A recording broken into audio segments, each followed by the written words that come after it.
ಭಾಗದಲ್ಲಿ ಇರ್ತವೆ ಅಂತ ತಿಳ್ಕೊಂಡ್ವಿ. ಕ್ಯಾಲ್ಶಿಯಂನ ಒಂದು ಚಟುವಟಿಕೆ ಮತ್ತು ಅದರ ಒಂದು ಜಯ ಅಪಚಯದ ಕ್ರಿಯೆ ಹೇಗೆ ನಡೆಯುತ್ತೆ ಅನ್ನೋದನ್ನ ಸ್ವಲ್ಪ ಗಮನವಿಟ್ಟು ನೋಡೋಣ ಸ್ನೇಹಿತರೆ.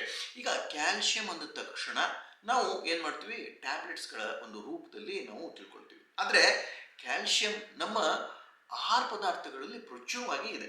ಹಸಿ ತರಕಾರಿಗಳಲ್ಲಿದೆ, ಹಣ್ಣು ತರಕಾರಿಗಳಲ್ಲಿದೆ, ಮತ್ತು ನಮ್ಮ ದಿನಂಪ್ರತಿ ಬಳಸುವಂತಹ ಪದಾರ್ಥಗಳಲ್ಲಿ ಕ್ಯಾಲ್ಶಿಯಂ ಪ್ರಚುರ ಮಾತ್ರದಲ್ಲಿ ಇದ್ದೇ ಇರುತ್ತೆ. ಆದರೆ ಕ್ಯಾಲ್ಶಿಯಂ ಕಡಿಮೆ ಆಯಿತು ಅಂದ ತಕ್ಷಣ ಹಾಲು ಕುಡೀರಿ ಅಂತಲೂ ಎಷ್ಟೋ ಜನ ಹೇಳ್ತಾರೆ.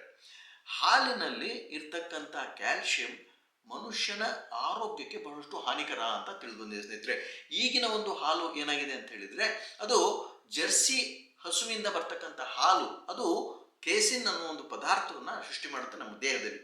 ಇದು ಬಹಳಷ್ಟು ಅಲರ್ಜಿ ಸೃಷ್ಟಿ ಮಾಡುತ್ತೆ ನಮ್ಮ ಪೂರ್ತಿಯಾದ ದೇಹದಲ್ಲಿ. ಸೊ ಹೀಗಾಗಿ ಕ್ಯಾಲ್ಶಿಯಂನಲ್ಲಿ, ಹಾಲಿನಲ್ಲಿ ಇರ್ತಕ್ಕಂಥ ಕ್ಯಾಲ್ಶಿಯಂ ಬಹಳಷ್ಟು ಕಡಿಮೆ ಇರುತ್ತೆ ಮತ್ತು ಅದು ನಮ್ಮ ದೇಹಕ್ಕೆ ಬಹಳಷ್ಟು ಉಪಯೋಗ ಆಗಲ್ಲ ಅಂತ ನಮಗೆ ತಿಳಿಸ್ತಾ ಇದೆ ಸ್ನೇಹಿತರೆ.